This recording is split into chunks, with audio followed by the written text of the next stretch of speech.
Hello everyone, welcome back to Vickie's Country Home. I mentioned recently, maybe more than once, I don't remember, I have been experimenting with freshly milled flour for breads and other things, and I feel like I'm learning how to bake all over again. Especially with the breads, they have been trickier.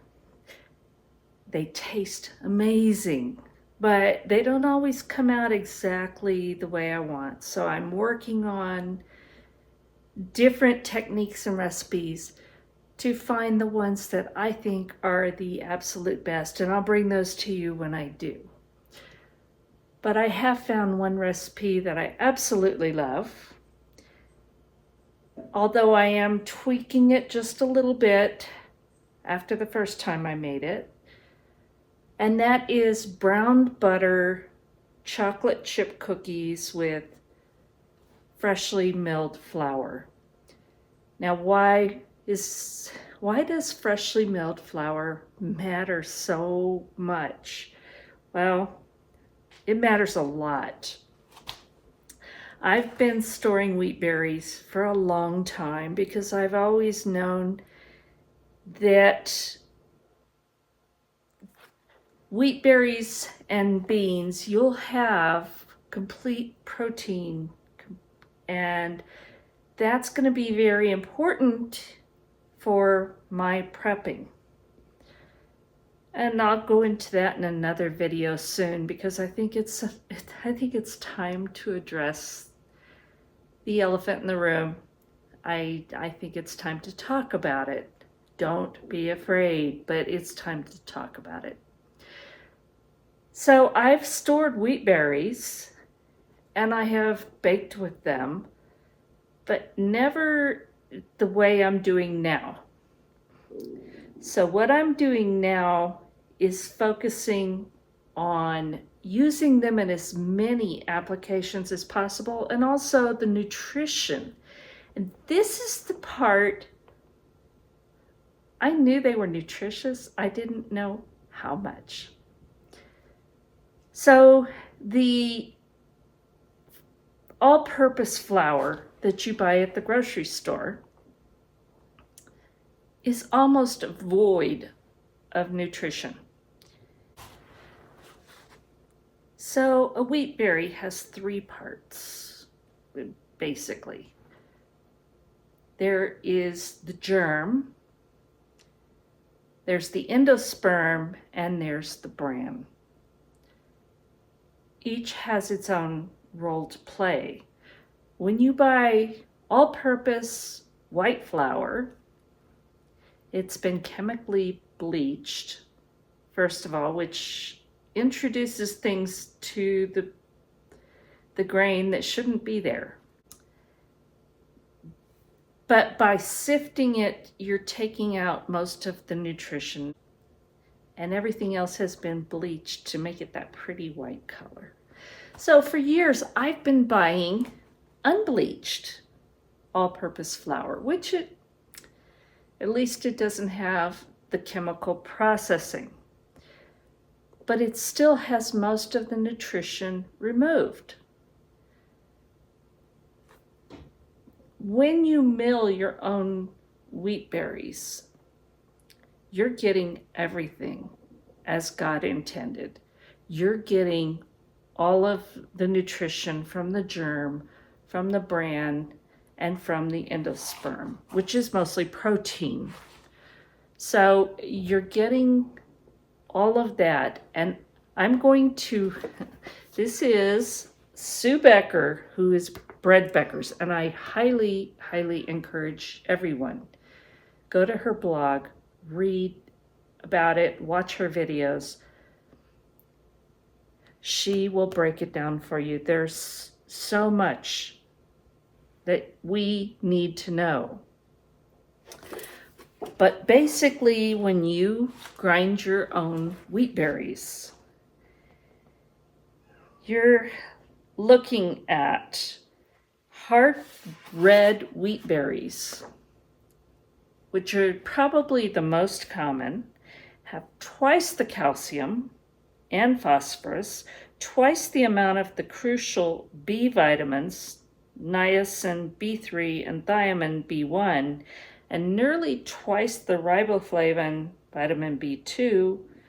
It also has 3 times the iron and 4 times the potassium. And these wheat berries are not expensive. And I buy organic from Azure Standard, and they really, I believe I'm saving money, but I'm also buying nutrition. So if you look at the nutrition of wheat berries, they contain, and I'm reading verbatim, they contain virtually every nutritional component that is vital to health and that will keep you energized and satisfy your appetite. Whole grains contain nearly 90% of all the vitamins, minerals, proteins, carbohydrates, and fats that our bodies need. Wheat alone has 40 of the 44 nutrients considered essential to sustain human life. The only things it lacks are adequate amounts of 4 essential nutrients: vitamin A, C, D, and the amino acid lysine. This is a powerhouse of nutrition, and it's not everybody, but a lot of people have stored these wheat berries away for just in case. But I'm telling you, it's time to start learning how to use them, because there is a learning curve. And it's time to start harvesting the benefits of all of this nutrition. And nutrition, but also the health benefits of the fiber and all of the things that it does. Again, I'm going to send you back to Bread Becker's Sue Becker, who really goes in depth to explain how these things work, why they work, and why we need to focus on them. So enough of my lecture, because I know it's not fun, but it's become very important to me. So I am now trying to harvest those benefits, and I'm trying to learn how to use them for myself and Brian and those around us, so that we can be healthier. And actually they taste pretty good, because that whole wheat has more of a nutty taste, so it's really good. So back to our chocolate chip cookies. We are going to make browned butter chocolate chip cookies with sourdough discard. So I'm using discard from the sourdough starter I already have on hand. And I'm going to brown some butter, but the recipe calls for browning all of it. And after the first time of trying this recipe, I'm going to try something different. So this is an experiment. So I'm going to brown 1/2 cup of the butter. It calls for 1 cup.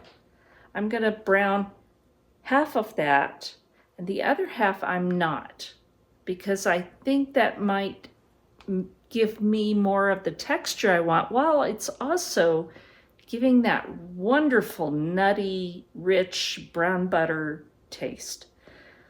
So I'm going to take 1 stick of butter, 1/2 cup. I'm going to heat this over medium to medium high heat, melt it, and also get it just to that point where it's nice browned and flavorful, because that's what we want.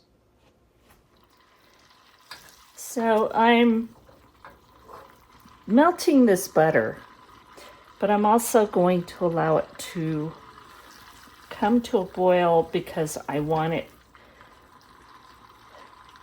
that browned butter.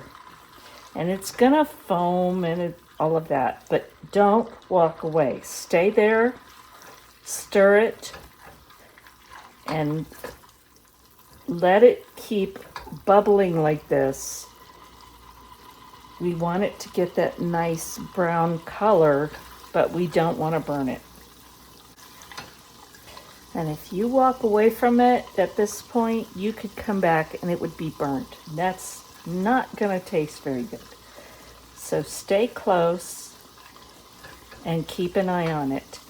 This recipe is from Grains in Small Places, and she has some really good information and videos and recipes.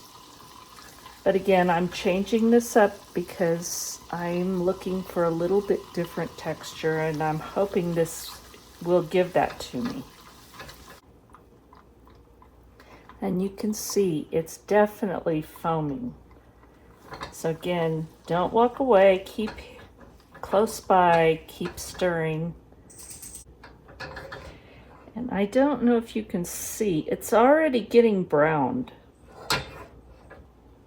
Watch it really closely at this point. The foam seems to be going down. I think that's as brown as I want to get it. See if you can see that. That's pretty brown. So now I'm just going to let this cool. I need this to cool below 110 degrees. And in the meantime, I'm going to go grind my flour. Now, that is another part of this that we didn't mention before. But once you grind your wheat berries very quickly, and there's discussion of how fast, but very quickly it will start to lose nutrition. So you don't want to grind this way ahead of time. I'm going to mill my wheat berries while I'm waiting for my browned butter to cool off. So as I mentioned at the beginning of this video, I'm using the recipe from Grains in Small Places for these cookies, but I'm changing it just a little bit. Right now I have milled 380 grams of soft white wheat berries. Now there's different types of grain, different types of wheat, and I'd have to go into a whole video to explain a lot of the different types and what they're used for. But in general, if you're using a hard white or hard red wheat, they have a higher structure that will develop gluten. That's the proteins. And that's great for breads. But when you're making quick breads, or if you're making cookies or muffins or whatever, you don't want that tough gluten texture to develop. So soft white wheat berries have it has a lower amount of protein, which will develop a lower amount of gluten. So we're using 380 grams of soft white wheat berries, and I believe that works out to about 3 to 3.5 cups of flour after it's milled. But if you're using the weights, 380 grams of wheat berries will be pretty close to 380 grams of flour. So we've got that in this bowl, and I'm going to add 1 teaspoon of baking soda,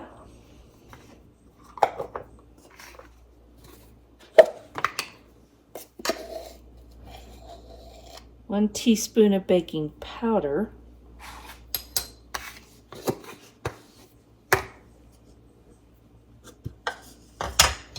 and 1 teaspoon of sea salt. Now I'm just going to stir those with a whisk to combine.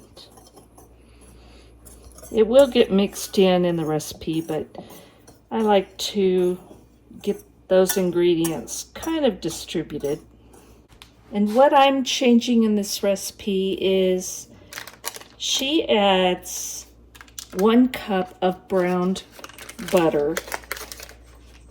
And I'm doing half a cup of browned butter, but I'm going to take 1 stick. And I'm going to, and this is softened. I'm going to add 1 stick of butter that I'm going to partially cream before I add the other ingredients.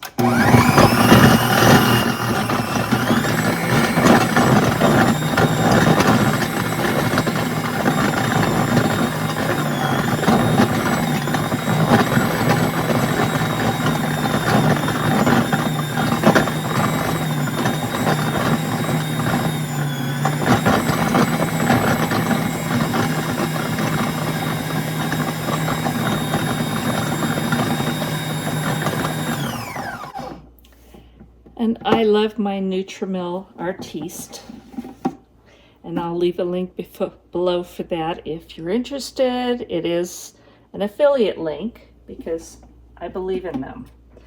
So I have my cookie petals in here.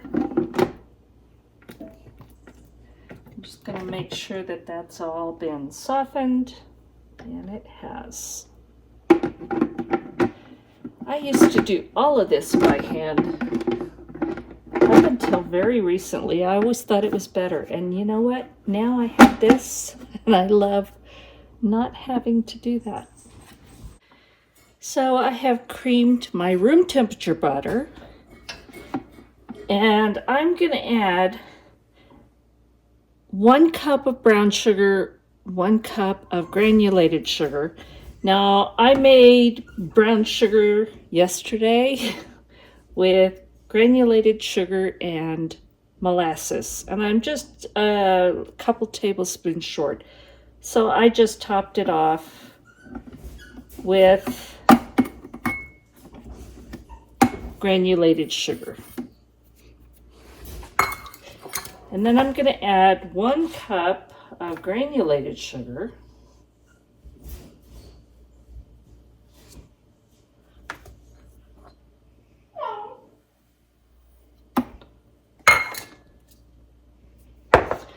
And I'm going to let that partially cream,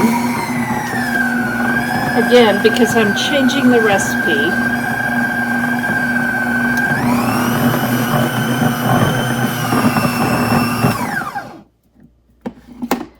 All right.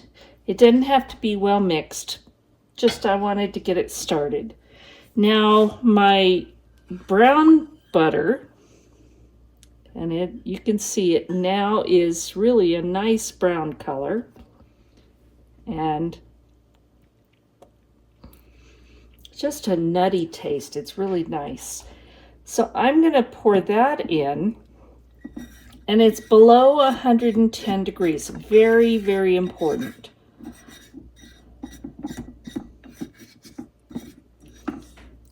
Because you don't want to melt what you've already done. So I'm going to close that up. I'm going to let that go for a couple of minutes. I really want it creamed and well combined.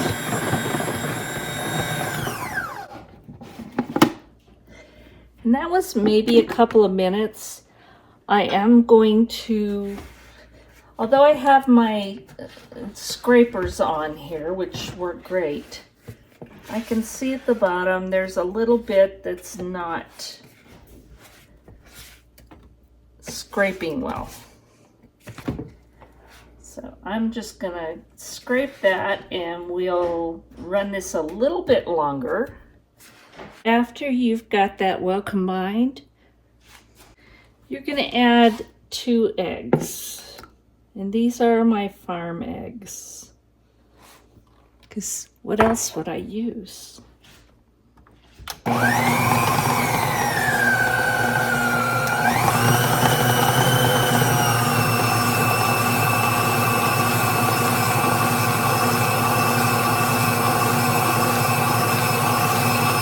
going to let this go 2 to 3 minutes.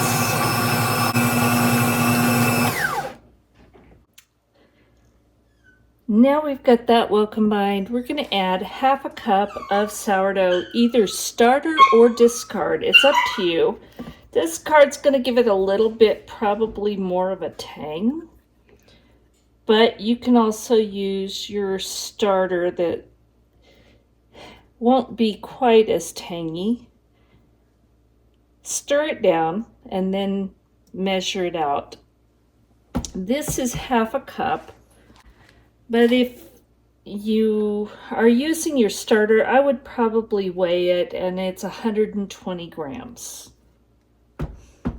Gonna mix that in.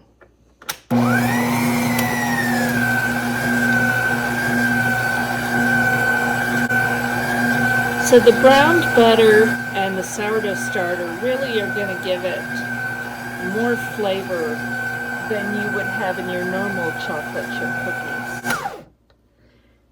All right, so we've got that mixed in. And we're going to put about a teaspoon. I'm going to try and measure, but you know what? I usually go over, and I'm okay with that. Because, you know what? Chocolate chip cookies, hey, a little more. That vanilla flavor's always welcome.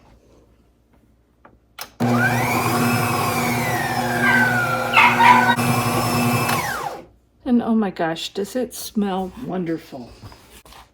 So I'm going to let this beat for just a minute or two. I want to make sure everything's in there well. And then we're going to start adding our fresh milled flour.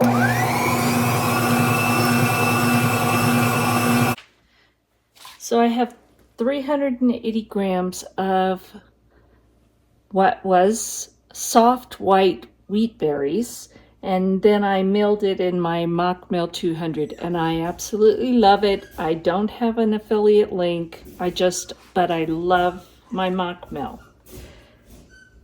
380 grams of wheat berries that I put through there. About 380 grams are going to come out as flour, and we're going to add that in a little at a time.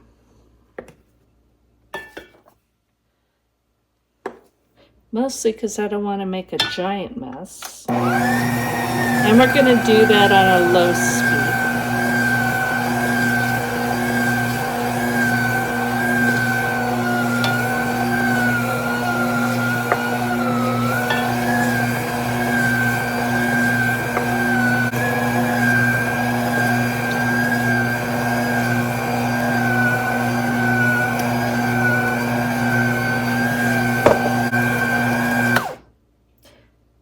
To make sure everything is well incorporated, and I believe it is, but we're going to scrape it down just to make sure.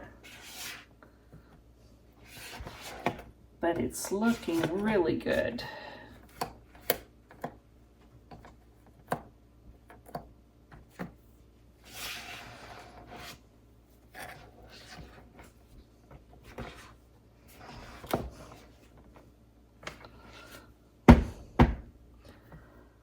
I think that's good, so now we're going to get ready to add our chocolate chips.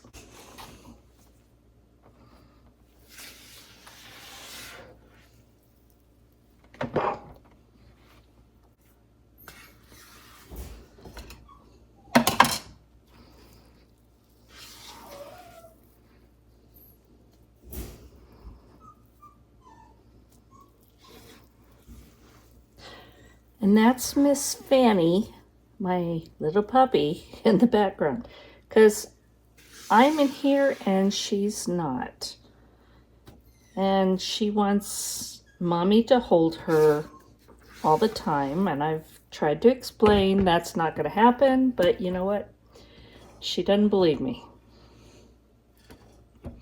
But she is so flippin' cute. How can you resist?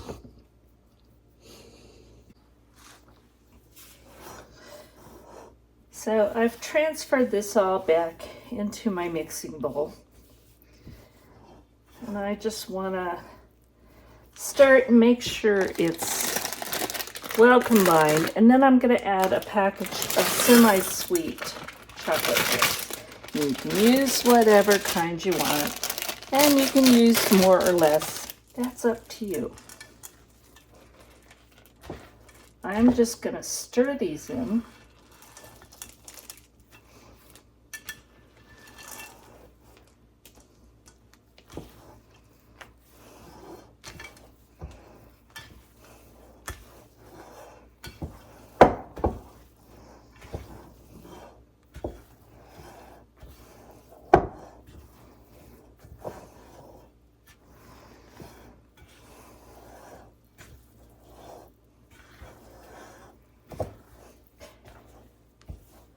And getting back to the health benefits, yes, these are cookies, and yes, they have sugar, but having some fresh milled grain in your diet every day, I believe is going to make up for it. Again, go listen to Sue Becker. This is her book. I'll try and leave a link below. The Essential Home Ground Flour Book. She is a very good source, but if you listen to her, you read her books, you'll understand that even making cookies is worth it. If you're not able to make the bread, you need to still be consuming the fresh milled wheat. Now I'm going to cover this with plastic wrap, and I'm going to put in the refrigerator anywhere from 4 to 24 hours. It just depends on your schedule. But you want this to firm up before you bake it. So I'm going to cover it, put it in the refrigerator, and then I'll see you back when it's time to bake the cookies. So I left this in the refrigerator and it's gotten very cold.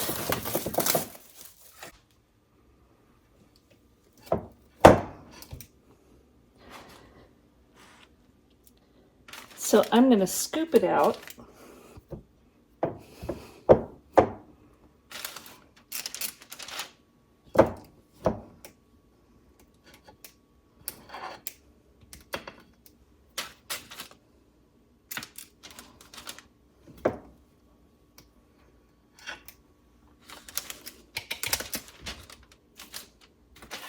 I think I'm going to space them a little bit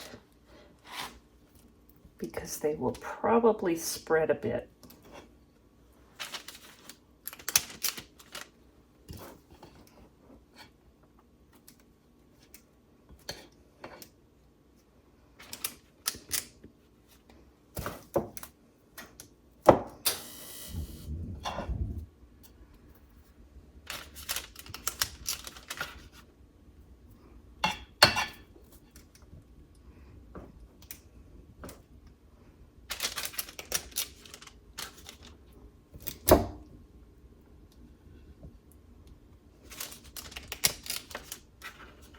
Just about like that. Now I'm preheating the oven to 350 degrees. And we're going to start checking these at about 9 minutes. So I'm going to get busy and scoop out some more, and then we'll come back when I take these out of the oven. So I cooked these for 13 minutes, and I had to rotate the sheet toward the end because I noticed these were cooking faster. And that's because I have two half-sheet pans sitting next to each other in my oven. So this next batch I will do it a little bit different and rotate it earlier. But we'll see how these came out. I'm going to let them cool slightly and then take them off and let them cool completely on a rack. So here is the first batch out of the oven, and I've made another batch, and I'm going to freeze the rest of those so that I can make these whenever I want. But these are so delicious. They come out kind of thin, and I think that's mostly because of the melted butter. But they're crispy around the edges and just slightly chewy in the middle. But the flavor of these is absolutely incredible. So you can see the outside's a little bit crispier and the inside is a little moister.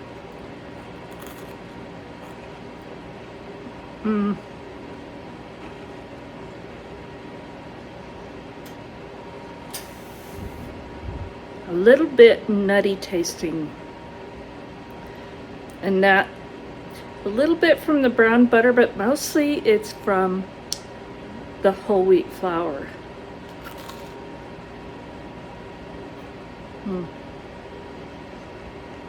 Delicious.